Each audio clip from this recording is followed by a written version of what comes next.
right. Hello, ladies and gentlemen. My name is Jerson Hernandez, and I'm the host of the Understand Me podcast. A podcast is designed to give our everyday people like you and me a voice in the mainstream media. If you haven't had a chance yet, head over to our website and read our blog post at understandme.blog. Today's podcast episode number 6, we're going to be talking to Omar Lo. Omar Lo, famous college player, famous high school player, yes, sir. Local hero in the community of Koreatown. We're going to pretty much touch on a lot of topics: coronavirus, Kobe Bryant, George Floyd, his upcoming documentary, and the plans he has for his professional career. So, ladies and gentlemen, let's get started. Omar Lo. All right, Omar, how have you been? Haven't seen you in a good while. It's been a minute. Been good, man. How's everything going with you? Good. How's life treating you with this whole craziness in the world right now? Up and downs, but life is good, you know? Gotta thank God all the time, so it's been great. Amen. Yes, sir. Straight into it. Coronavirus, how has it been affecting you personally? I've talked to a lot of athletes right now. It is an interesting time, especially for graduating college athletes and seniors in general. What are you doing right now to kind of stay in shape for that upcoming season? I mean, well, just when it all happened, you know, I was on campus at CBU, and then, I mean, within like 24 hours, everything changed, you know. So I just tried to get back home, and then really was just like kind of confused, you know, because I never been through a situation where it's like the whole world is on shutdown, you know. But as far as me, you know, I just, you know, took like maybe a couple weeks off, just trying to like regroup and kind of like understand what's really going on, and then, you know, I went back in that mode where it's like, okay, season is over. I'm looking for what's next, and, you know, just working out as much as I could. Couldn't get in the gym for like the first month of quarantine, so I was outside on the park, you know, little old school vibes.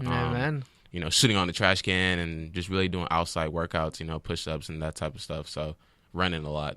So right now, coronavirus or no coronavirus, you're still putting in the work pretty much. Yeah, I have to. You know, I think that's just who I am. Like, I start itching if I'm not working out, to be honest. So it's like I have to get in the gym. I have to figure out ways I can work out, run, you know, just keep getting better every single day. Okay, so regardless, coronavirus pretty much hasn't had too much of an athletic impact on you. You're still putting in the work regardless, pandemic or no pandemic. Right. Okay, amen.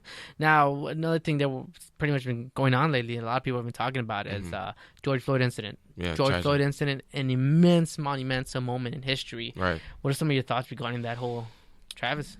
It's just sad, you know, because I look at it as like, you know, I'm an African-American male myself too. And, you know, my peers, some of my closest guys are African-Americans. You know, I have a younger brother. So it's like I kind of put myself in that position quickly. I was just like, man, like that could have easily been me, you know. As far as the incident, you know, him, you know, not really resisting arrest and then being on the floor for 9 minutes and having the officer put his knee on him and then seeing him go like that. I mean, it was just so sickening to me. It's tough, man. It's tough. You just have to, you know, we need change. You know, I'm not very political as far as like understanding like all the insides and outs of it, but I feel like there does need to be change because as being an African-American male in society today, it's hard, it's crazy, you know. So, you know, as one, we just got to keep moving forward, and Black Lives Matters for real. That's right. One of the things that I touch on is that you pretty much were very vocal about how you felt about the situation. Right. On your Instagram, you pretty much posted a whole about 8 minutes of how you felt about the incident. Right. And you really touch a lot about on how you are perceived as an African-American man in the communities. Looking back now at everything that happened after that, the protest, the looting, the further things that are happening with police, what do you think is the best? What would you say would be the best thing that you could tell young African American men right now to kind of uplift them, or just what type of advice would you have for them undergoing this type of duress? I think you got to continue to keep knowing your worth. You know, I mean, I think the biggest thing, you know, with America, you know, the land of the free, and it's like, okay, if that's the motion or the, you know, like what's the word, you know, the word, like, you know, it's the land of the free. Then as an African American male, you just got to continue to keep being positive. Continue to keep believing in yourself and just surround yourself with good vibes, you know? So it's tough. But to my younger guys and younger peers, you know your worth. Know that you bring a lot of things to this table. And we're bigger than just athletes or actors or, you know, rappers. We can do a lot of good stuff in this world. So just keep believing in yourself. Got it. It's just right now, it's a very difficult time. Right now, I know a lot of African-American communities definitely need that support from whatever platform people have available. And it definitely has to come to some type of solution.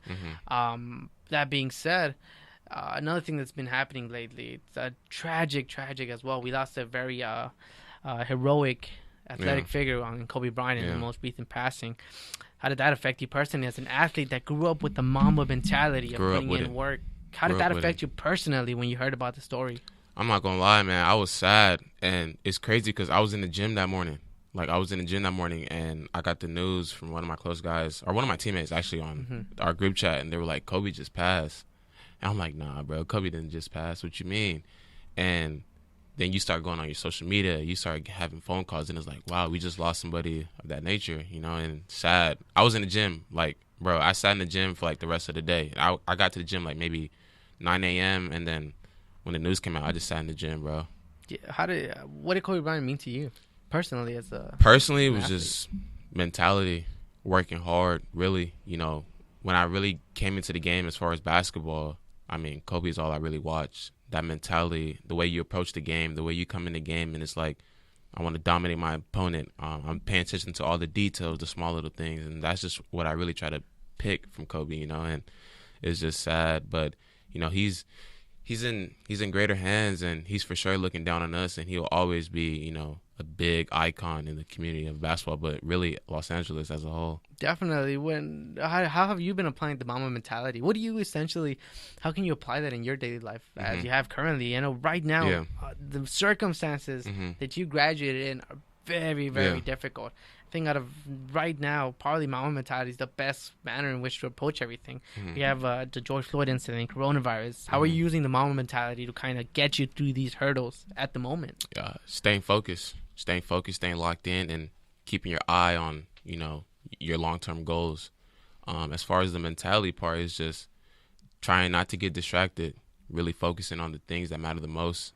When it comes to George Floyd and the incident that happened, using your platform, using your voice to speak on situations and try to motivate the youth as far as, like, you know, we're better than just, like I said earlier, rappers and all this other stuff. And the mentality is just that mindset, having that killer mindset and approaching it in your everyday life. I got that. Definitely. I think you being a very outspoken figure in the Koreatown community, I think a lot of people are going to be looking to you for some type of, all right, what is Omar? How is he approaching this situation? Right. So definitely you have a lot of burden on your shoulders. But I think the fact that you're able to carry it with that type of mentality serves to really just propel your community to really do better on their own. And a lot of uplifting support when you released that 8-minute video of how you felt about the situation. That being said, now, what is some of the things that you're doing to be proactively trying to encourage change among the communities?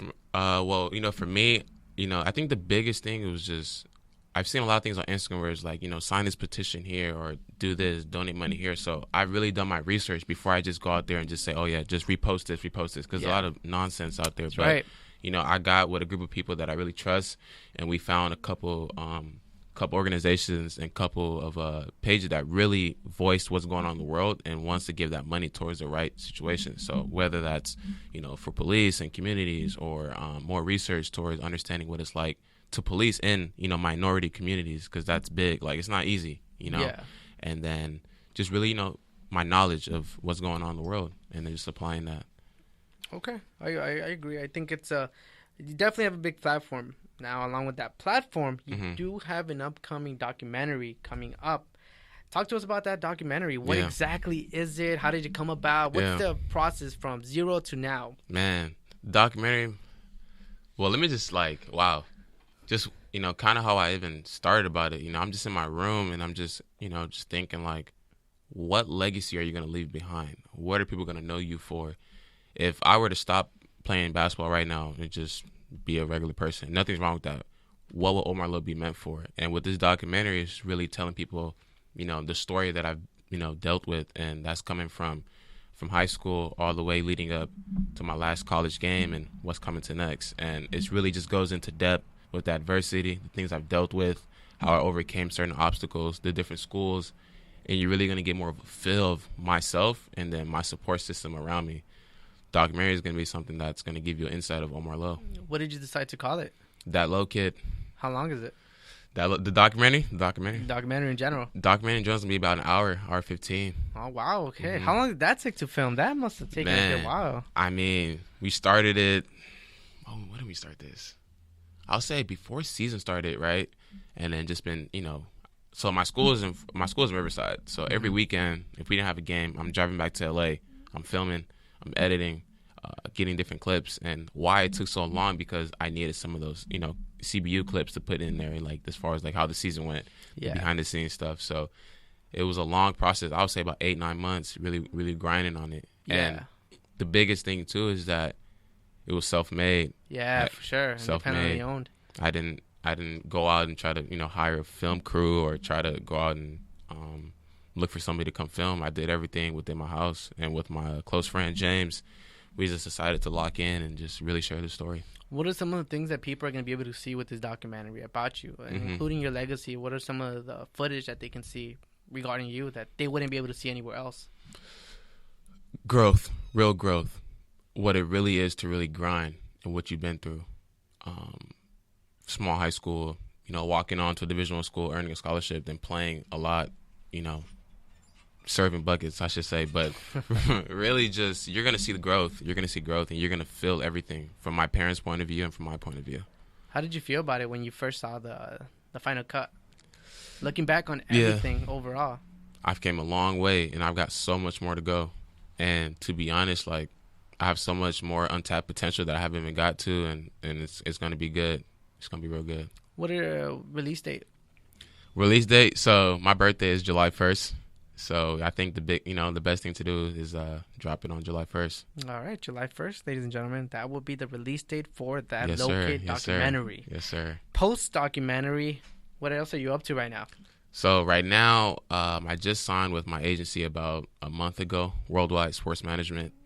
That was a big accomplishment for me. With that being said, now we're in the process of, figuring out whether that's going overseas or staying here in the States.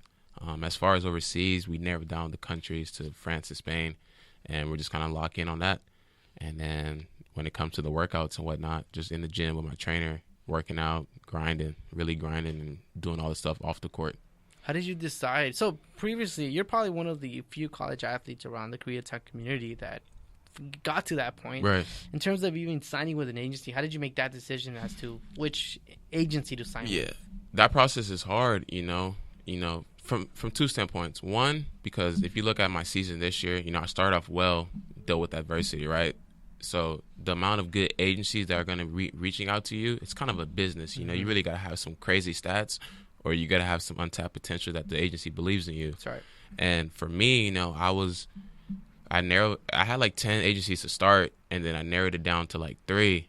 And, I ended up going between Worldwide Sports Management and Father Sports. It's another agency based in Spain. When it came to those two, I just, I wrote down like, my goals and kind of what I want within my agency and who could relate to me more, who can get me to my ultimate goal, which is obviously playing in the NBA. So with that being said, Worldwide had that best situation for me, and they kept it real, understood my story, and we had a game plan moving forward, and that's why I decided to sign with them. Okay, now so eventually your ultimate goal is to be to the NBA, get to that level. How's the journey going to be looking like? You signed with an agency. You have an idea of playing overseas. What's your long-term plan to make it to that point? I mean, it's going to just consist of work, consist of dedication, and when it comes to overseas, that's a whole nother ball game. You're going into a different country. As an importer, as a Senegalese national, either or, there's going to be a lot that's going to be brought to you. But I feel like for me, what I've been through as far as like from high school, going to a small high school, going JUCO, going Division II, going Division I, I think, I have the pathway to keep going. And when it gets to trying to get to my long-term goals is reaching the NBA, it's going to be the same thing going overseas. There's going to be more adversity that's going to be brought to me. It's not going to be easy. It's going to be another bumpy road, but, I'm built for it. Respect that. What exactly, how's your parents, what has been their involvement in this whole thing? I mean, they practically, they raised you now. You're pretty much setting off to fly on your own. Yeah. What's their advice to you?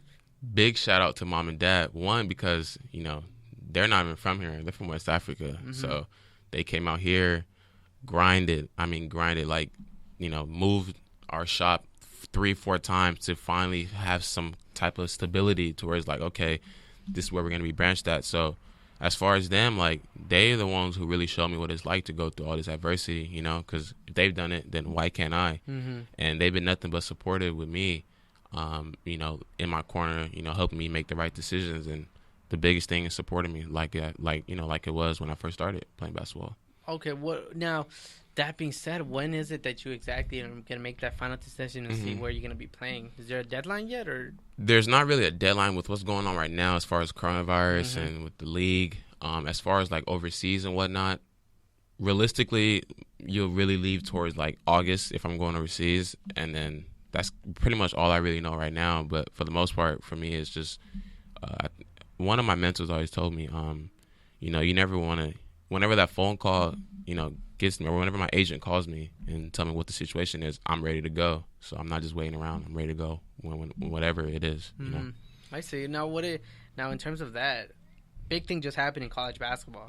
NCAA has officially allowed some people to make money off their name. Yeah. How do you feel about that as a former college athlete during your time when this wasn't allowed? Man. What does this mean for the NCAA in general? What exactly, what are going to be the big events that come out of this? Well, I mean, I think the NCAA is scared because, you know, I mean, you seen these guys, G League is going to start offering these top guys contracts and they going to just move the other way. Yep. And then as far as the image stuff, it's crazy because I've always had this mindset of making money off my name, but I couldn't do it in college, you know?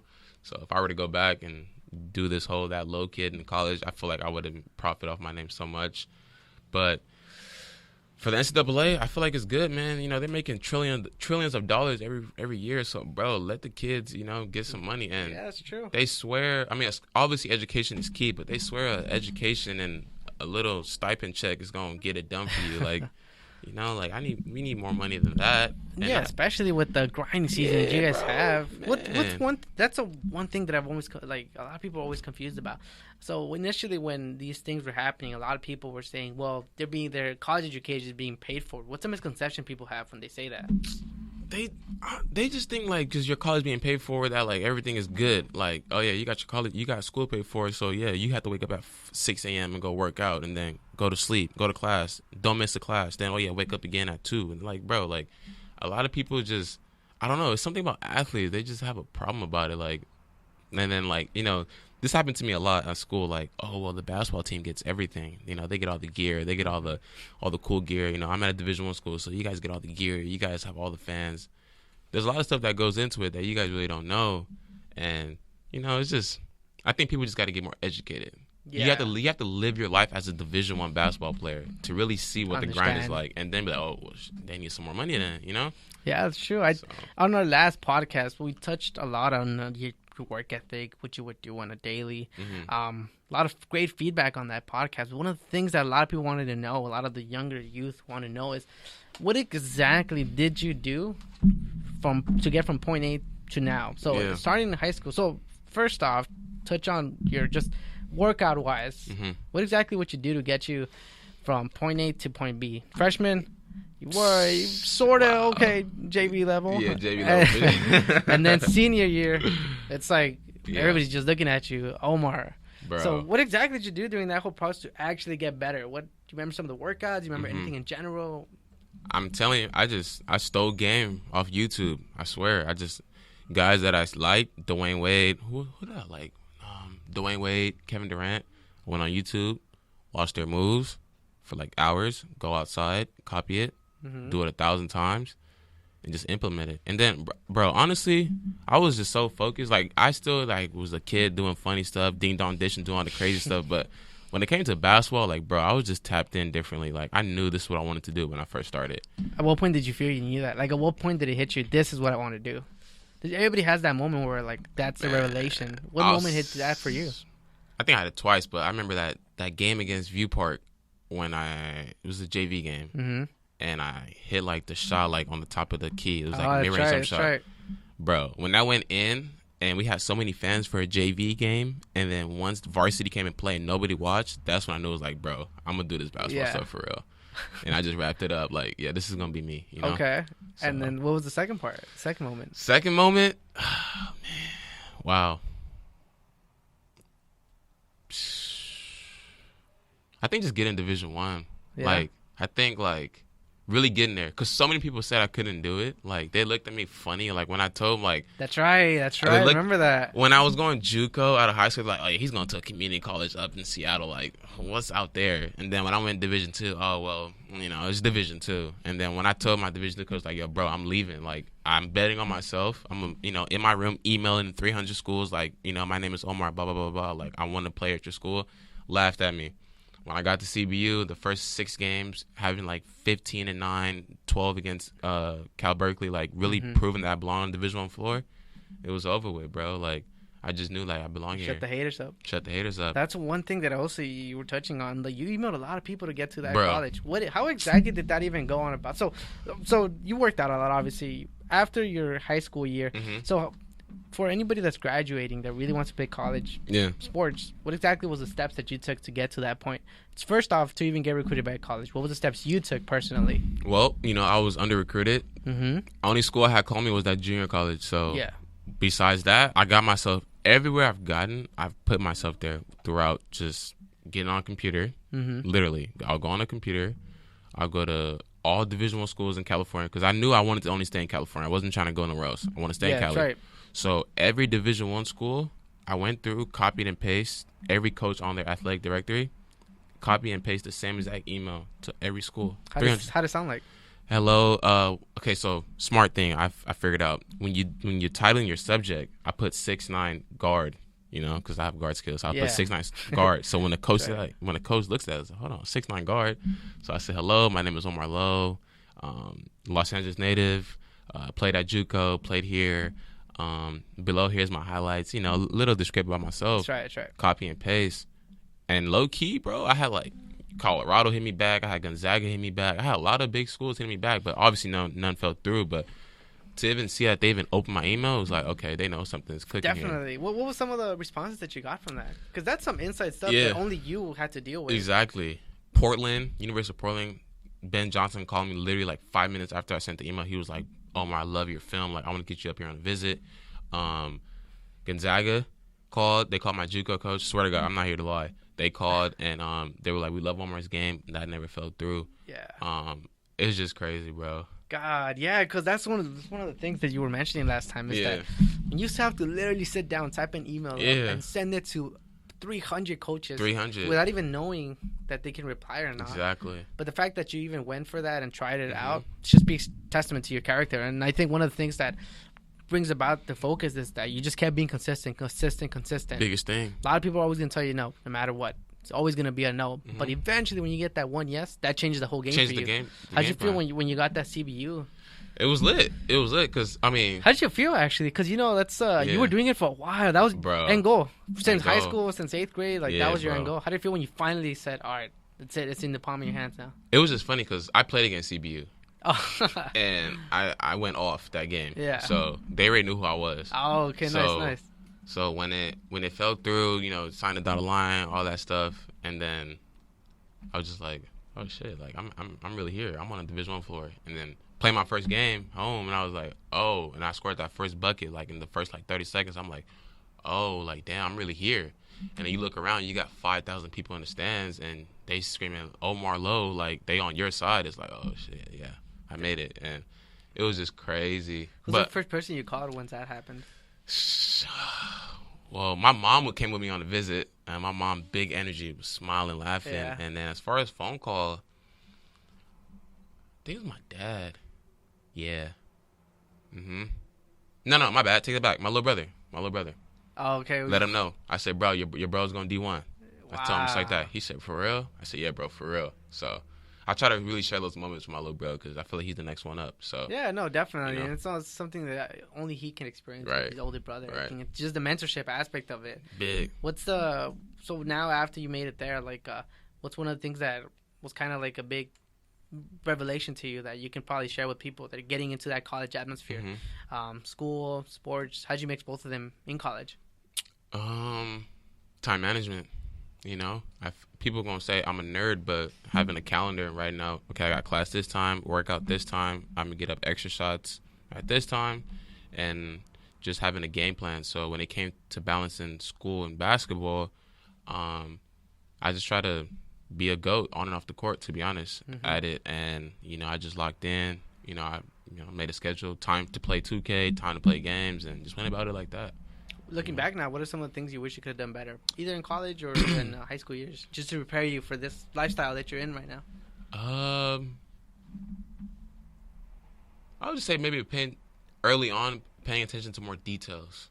I feel like I did a lot of freelancing as far as like just go out there and hooping. Yeah. Because I feel like I always feel like if I'm not the tallest, I'm the longest, and if I had somebody else guarding me that was taller, I feel like I'm quicker than you. So I kind of just like playing that chess match. Yeah, But now it's like nah, like if I'm playing against you, I'm doing my scouting report on you. I know which way you like to pivot, such and such. I know how you move. I know which feet you're not good at, and I'm gonna attack you. So now it's like I'm just detail. Everything is detail now. Hey man, what do you think the basketball is obviously changing. It's the landscape in general is changing from high school.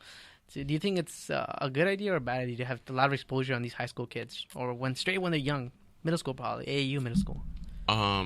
Me personally, I don't feel sorry for you if you have a lot of hype. You just better bring your game to the court when you play against me, to be honest. And for high schoolers, that's what it is. Social media is crazy, bro. You guys, everybody wants to have that blue check on Instagram and be Instagram famous and hoop. And then when you get to the gym, if you don't match it, then nobody's going to feel sorry for you. That's true. So when it comes to this now, I feel like these kids nowadays now moving forward, it's like, you're going to have a burden on your back. But if you really bout it like how your Instagram says it, then just go out there and hoop and let your game do the talking. But it's good for kids, though, because honestly, all jokes aside, you get more notoriety, I guess. Like you get to be seen more because I feel like everybody wants to be famous nowadays. So yeah, it's good for you, I guess. Just bring your game. Do you think if you had social media to the level that it is right now during your high school years, do you think your whole perception of making it to D1 would have changed, or do you think it would have derailed you, made it better, easier on you? How do you feel it would have impacted you? You see, that's tough because the background that how I was raised was never to be flashy. It was always grind for everything, earn it. But if it was different, I feel like I would have went D1 out of high school. Oh, straight out of high school. Just because what social media brings and how I always had this mindset as far as how to use social media, but I never could put it to work. But now, if I were to go back, I feel like some things would have changed. I probably would have been D1 out of high school, but I like this storyline better. This makes me who I am. How did your family what's the importance of family in sports for an athlete like yourself? It's big. You need family, you need a support system. That's the only way you're going to be able to get through stuff. And you can't do it alone, So family is big. You need to have that. You need to have a support system. And then you need to have guys in your corner that you trust. But family is number one for me. I don't care about nothing else besides family. For the modern athletes that, let's say, once their college career finishes or high school career finishes, what's some piece of advice that you can give to them that if they don't make it to the pro leagues or if they can't make it to the level that they wish they could have, how do you take the lessons learned in sports and apply them to real world jobs, careers, things of that nature? Basketball teaches you discipline when you work. Think about the days you have conditioning when you want to quit, but the days you finish that conditioning. For us, we had to run a mile and you're on that third lap and it's man, I want to give up, but then you finish that fourth lap. That's training you and your mentality to not give up. So with sports, I feel like sports is the biggest teacher you can really have. Definitely. It teaches you how to go through different situations, how to overcome things. And in life, again, it's bigger than basketball. In life, you're going to be faced with things where it's you don't want to go to your 9 to 5, but what if you go to this 9 to 5 for a year, you stack up your bread, and then you start your own business or something, and then you double up on your business, and now you see now look what you got now. You got a chain effect. You got organization. So basketball teaches you. Well, sports in general teach you a lot. Teach you how to deal with different things. What's your three questions? The first question: what's your biggest highlight or biggest moment that you always look back and say that summed it up for me? The best moment that you ever had in on the basketball court? Yeah, in the basketball court that you were holy crap, I can't believe I just did that. Oh shit! That made you feel alive, just that electricity. Out of all your playing career. Dang, that's crazy. Well, one play, I'm probably gonna say this play. This was when I was at my Division II school. Just took the ball in the fast break, and then kind of just really just pushed it. You don't see guys 6'9" drill the ball. That's right. But I took the ball from one end, brought it all the way down, did a little in and out, and then just dunked on dude, and then another guy was on my back, so dunked on on two guys, and then they both fell. Damn. So that's the moment that made you. That was crazy, bro. Cause really seeing that, like, yeah, Leela, I just did that, you know. So that, and then, I mean, bro, man, I don't even know. JUCO too. Junior college was so fun. JUCO was like, there's really no barrier. You just go out and hoop in JUCO. So making plays, shooting step back threes and stuff like that. So just, you know. Amen. Now, that being said, what's the worst that they ever got you? Everybody has a Shaq a fool moment. Everybody has a moment where I'm like, damn, they got me. What was the moment for you that you're like, I'll take that on this play? And everybody has one. Everybody has one. For sure. I would say, what game was that? This is probably in practice, though. But, you know, like, how you play helps ID. So I'm thinking, you know, like, I'm 6'9", like, I'm about to go glove this off the glass. Yeah. And I'm in the middle of the paint, you know, just, like, you know, protecting the paint. And then I got one of my wing players come on the right wing, and I'm like, okay, I'm about to time this block and send it off the glass. But it doesn't happen. I try to go block it, and yams on me bad. So that was funny, bro. Damn. I've never been crossed, though. I've never been crossed and settled. I'd rather get dunked on than get crossed. Yeah. Dunk on me all you want, respect. LeBron James got dunked on, so I'm good. But you're never gonna see. You're not gonna see my butt on the floor. You're not finna cross me. So. God. But yeah, I'll say that for sure. Getting dunked on in practice. Okay, well, I mean, that's you gotta get baptized one day, right? Yeah, you know, it happens. I've done it a lot too, so it's all good. Hey man. Now, who's everybody has that other individual, a rival. Everybody has that other person that they're like, all right, this person's putting in the work. I got put in the work. For every Larry Bird, there's a Magic Johnson. For every Michael Jordan, there's a John Stockton. In your whole upbringing, career, basketball-wise, who do you think was your greatest rival that kind of pushed you to? Because I'm sure you were always looking at someone that was like, all right, this guy's doing a lot. I have to match him. Or there's always somebody ahead of you. Who was that person ahead of you or next to you that you were like, I got put in the work as well as he is? Man. See, that's tough. That's tough because, like, I wouldn't say nobody near me. I would say the people in my class, 2015 class. I think I'll just go back to that. Guys, like, the people that I graduated with in 2015, where are they at now? So, and then, you know, honestly, bro, like, I see a lot of guys 22 years old in the league, you know, I played against a few, and I'm just like, damn, you're really here? Like, and no disrespect, you're in the NBA, I respect your game, but it's like things of that nature, you know, like I'll see, like, you know, I watch guys my age in the NBA, what they're doing, and just be like, okay, like, I feel like I can do that too, so I just got to keep working, you know. I don't really be trying to, like, level up myself with anybody, like, near me. I'm not really worried about you, to be honest. Like, I'm trying to get to the best I can be, you know, the best version of Omar Lo. To be honest, like, I'm just trying to be better than myself every single day. Yeah, for sure. And I think that's a very important thing. I think progression really speaks testament to your character. One of the things that I've always noticed is that every great player has a great coach. Every amazing player has an amazing coach. Coaches that you have had, what are some of the lessons they have taught you, just aside from being an athlete, just as an individual that has really helped you grow, just develop into a respectful young man? What are some of the lessons they have really reached out to you about? Managing money, understanding that, you know, you're gonna make a lot of money, or you can make money in general, but how do you go about that?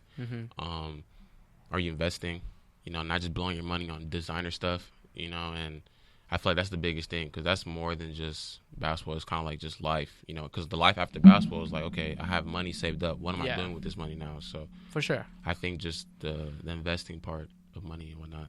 So the investing part's the one that's really got into Yeah. That's sticking to me the most, because, you know, when it comes to family, I understand I'm a family man. Basketball, like, you know, I have my parents for that. You know what I mean? But the other stuff, because, like, even, you know, if God is great and God puts me in the best position, you know, to where he thinks I can really be, if that's making, like, a lot of money, like, you know, my parents, you know, we don't have a lot of money, so we don't know what it's like to be in that situation. But if I have somebody who's done that already and understands, okay, this is how you manage money, then it's like, okay, then I'm going to take little giblets from you. Not saying I'm not going to listen to my parents, but I'm just saying that, like, okay, like, you know how to deal with this and whatnot. Definitely. So. And now that you mention that, I think just that perspective of, like, coaches usually are older than you, so have a different experience in life and all that. But under your circumstances, how do you think, for every athlete there, what are some of the things coaches could do to kind of get their players to play harder, to play better, to kind of just be more motivated to play for them as a coach? Because there's always good coaches and there's bad coaches. Yeah. What do you think distinguishes a good coach from a bad coach? I think a good coach knows how to connect with his players. He knows how to really like almost be like a bro. Like knows how to like connect with his players, know how to talk to his players, and then that's what a great coach is. Can you connect to your guys outside of basketball? Can your guy come to your house for dinner and not feel awkward and really vibe with you and talk more than just basketball, putting the ball in the hoop? And then when it comes to bad coaches, I mean, I've dealt with some, and there's no shots being fired, but I think they don't really understand like where you come from, and then in terms of like during practice or just like discussion, or? just like where you come from, like your background, like who you are as a person, and then when it comes to practice, like obviously you're gonna coach everybody differently, but some of these coaches not straight up, man. These coaches be lying to you, like they don't keep it 100, and it's like, bro, just tell me the truth, keep it real with me, bro, because I can take anything, and I've dealt with that in the past, like. Coaches be trying to beat around the bush. Like, I'm a grown-ass man, bro. Just tell me what it is, That honesty and transparency that you appreciate, bro. I respect that. You do that, then, but you build good relationships and you build something moving forward. I know, amen. At the end of the day, I think it's for young coaches, too, I think that's a big thing. Just how do you reach out to your players, especially with, like we mentioned, social media is such a big platform. Like, these kids have access of the whole world at the palm of their hands. What effort are you doing to really kind of educate yourself into things they could relate to? I noticed you also have that Low Kid merchandise. Talk to us about that. Yeah, we want to make something that's when you wear this merch, you're not just wearing it just to be like, okay, it's Omar Lo, but you're really wearing it to be like people who wear this shirt. You've either dealt with adversity or you see my story and it's inspiring you in some type of way, and you want to wear it to show that I've been through the same exact things he's been through. So that's why I'm ripping it, And at the end of the day, too, it's like. Nothing better than small black-owned businesses at the end of the day. So, for me, I just take pride on that. And then just really, it's bigger than me and than just me as a basketball player. It's who I am as a person, what I've dealt with. So that's what the merch is going to really go in depth as far as, like, what the real meaning is behind that Low Kid. Yeah, definitely. And I think, how do you try to instill that with your siblings in general? I know that's a big component of who you are. How do you actually, for somebody that didn't, for someone that isn't in that position as you were, how do you try to instill that low kid mentality within him? Just show him the ropes day in and day out. Give him different lessons. Just give him different facts. Different scenarios in life. Use me as an example. Like, okay, this is what I've dealt with. This is why I didn't quit. I think one of the biggest things I've always gotten from was from Nipsey. Man, he just always talking about how like, he just didn't quit. Like, everything he's done is like he just kept going and kept going and kept going. So when it comes to me, as far as giving that story back to the generation or back to the youth, it's like I didn't quit and I'm not going to quit. So just really dial in with my story and get more of a feel, and then you'll understand that you can do anything in this world. Man, what was your biggest why? What was it that kept pushing you? Because a lot of people would have quitted at the position you were in. When you're not highly recruited, when you're constantly getting those no's from the emails, when you're not getting enough playing time, what was your why to continue pushing you through all these obstacles? What was that motivating factor? Just goes back to my parents. They came here, they didn't give up. Because if they gave up when they got here, I wouldn't be here right now and doing this interview in general. Right. For them, they had a why. Their why was, for me and my younger brother, and just for themselves. And my why is really just my parents. I have no excuse to not be grinding, no excuse not to go through, have fails and, get back up, because my parents been through all that stuff. Like I've mentioned earlier, like they came from West Africa to get here. So what do you think stops people from thinking like that? What do you think stops people from looking at stuff in that perspective? There's a lot of things that happen in this world. A lot of people sometimes can't see that their why. How can you help somebody establish and really realize what their why is? I think some people just kind of get like, you get kind of sidetracked, You get kind of a little sidetracked, but, I don't want to say, like, you have to be built for it, because that's not true. Like, being built for it, it gives you a little extra boost, right? But I feel like it's just self-talk. I feel like people don't really understand the power of self-talk is real. Like, I can really just be in my room talking to myself and bring that into fruition. Like, like, you can do this, you can do this. If you keep telling yourself you can do this, then you can do it, And I feel like sometimes people will be like, well, if you tell somebody, like, right now, for example, if I were to tell a kid right now, go run 20 suicides in 20 minutes. And they said, no, I can't do it. Well, how do you know? You never tried. No, that's so it's true. like, just do it. Try it. And then if you fail, get up and keep doing it. And that's when it comes back to what you just asked right now. It's like, self-talk is big. Just keep telling yourself that you can do it, and everything will come into fruition.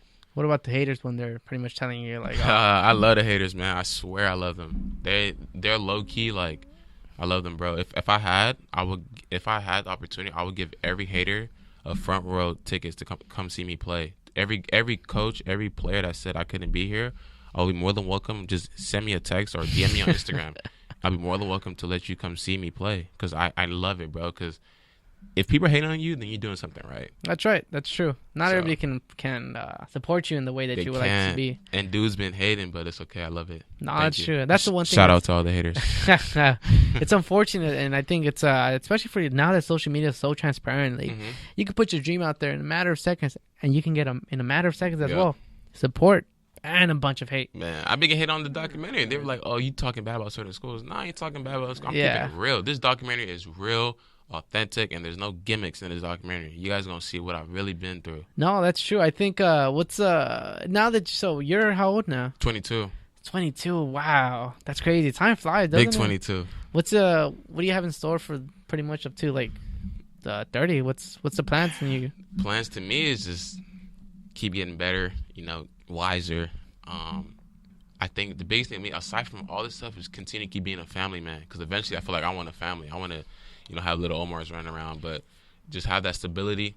Just keep sharpening my mind, and then 7 feet Omars. 7 feet, and they're all going to be guards. I'm telling you right now, all my kids are going to be guards. We're going to have 6'9". Hey, you know guards. what? Just a matter of time, to be honest. What are some books or movies or anything that you read that kind of helped you instill that better mentality within you? I think, to me, books and like media in general, you can use that so much to your advantage to kind of uplift you and motivate you and get you in that zone.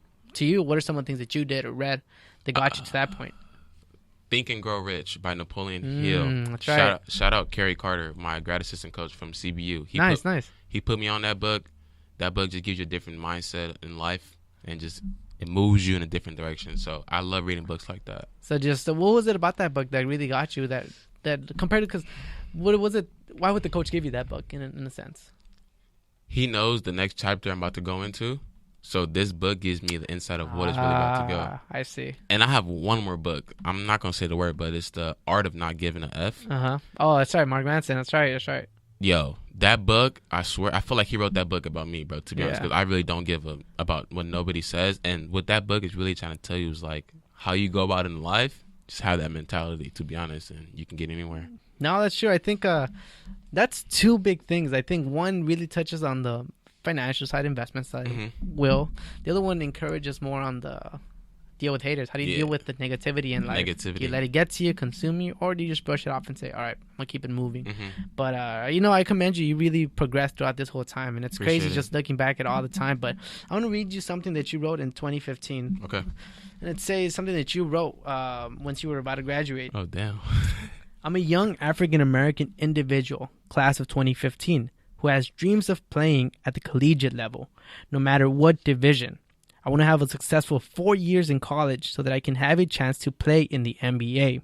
I want to provide and support my family. I work extremely hard day in and day out to get to the next level. I have the heart, dedication, skill, and confidence to be great. I've been playing basketball since I was 7 years old. Damn. I have the enthusiasm to win and do anything my coaches want me to do so we can succeed. Dang. You wrote that in 2015 when you were just graduating high school. Wow. Hearing that again, what comes to mind? I really did that, bro. Like, that's crazy. Damn, I really said that in 2015? Yep, you had this on your recruitment profile that I think Career Alexander, one of them, helped you set up. But looking back now, 4 years after, you did it. Yeah, I'm shocked right now, bro. Yeah, you should be. It's 4 years. That's crazy. You literally, all you wanted to do was just play basketball, just continue the dream of life. Now, looking back now, you have an opportunity to play overseas. You signed with an agency. You created your merchandise. You created your own documentary. The legacy is cemented in RFK. Man, that's crazy, bro. God is good, bro. Amen. God is good. And, and comes back to self-talk, talking things into fruition. And that's kind of what I've done. And I can only imagine now what I'm going to speak into existence, or what I've been speaking now this past, 2 years, really just like where I want to go. Yeah, no, I got to write another one and just manifest it. Man, hey, just every 4 years. Manifestation is real. No, honestly, like the whole way everything shaped up, you had a very bumpy road. And I think one of the only ones in our school, probably the only one that's actually transitioned into that level of collegiate athletic sports, especially in the division that you played in. Yeah. You pretty much had to blindly walk into this field. Blindsided everything. Bro. And you made it happen. And I commend you for that, because that's starting the trend for our future generations, for young athletes to really want to pursue. Doesn't mean you don't have to come from a rich private school. Not at all. You can start local high school, whatever high school you go to. If you are good and you put in the work, they're going to find you. Exactly. And that's what I think people have to understand now, that regardless, it just applies to general in life. If you're really about it and you really want to commit and consistently put in the work, no matter where you are, someone will find you. They're going to find you, bro. And even if you put yourself out there, they will find you. Just that work ethic in general. But, Omar, I think it's already been a blessing to see you grow. I think in general, the magnitude of change that you've brought into the community, and just what you're going to be taking with you into whatever country you play in. I think it speaks a lot. But how can people get in touch with you, keep getting updates on what you've been through, what you're doing? What are some links or some shout-outs? The biggest one right now, first, shout out mom and dad. Love you guys. Shout out my team. Love you guys too. But as far as get in contact with me, Instagram _Omar Lo. And then if you want to get more in depth as far as like the documentary dropping, keep up with me, my blogs, website, all that stuff, you can go on my website at Omar Lo or OmarKLo.com. And you really just going to be stayed up to date with me. That's right. The premiere again is this July 1st, baby. And it's your boy's birthday, so wish me happy birthday. Wednesday. That Low Kid documentary, 1 hour and how long? 15 minutes. So it's definitely something you should grab your popcorn and watch. Everybody's quarantined, popcorn, and watch the documentary. That Low Kid and chill. All right, guys. Really appreciate you dropping by, Lo. Any last words? Love you guys and love the haters. All right. Amen. Thank you guys for listening. The Understand Me podcast. Bye-bye.